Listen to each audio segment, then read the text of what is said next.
कर्पूरगौरं करुणावतारं संसारसारं भुजगेन्द्रहारं सदा वसन्तं हृदयारविन्दे भवं भवानी सहितं नमामि। मन्दारमाला कलितालकाये कपालमालं गीतसुन्दराय दिव्याम्बराय च दिगम्बराय नमः शिवाय च नमः शिवाय।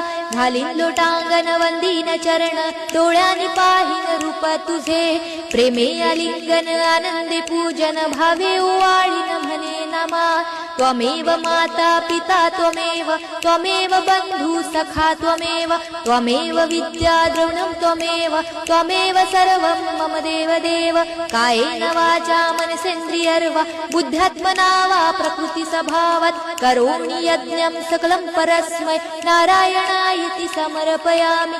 अच्युतं केशवं राम नारायणं कृष्णदामोदरं वासुदेवं हरे श्रीधरं माधवं गोपिकावल्लभं जानकीनायकं रामचन्द्रं भजे। हरे राम राम राम हरे हरे हरे कृष्ण कृष्ण कृष्ण हरे हरे हरे राम राम राम हरे हरे हरे कृष्ण कृष्ण कृष्ण हरे हरे।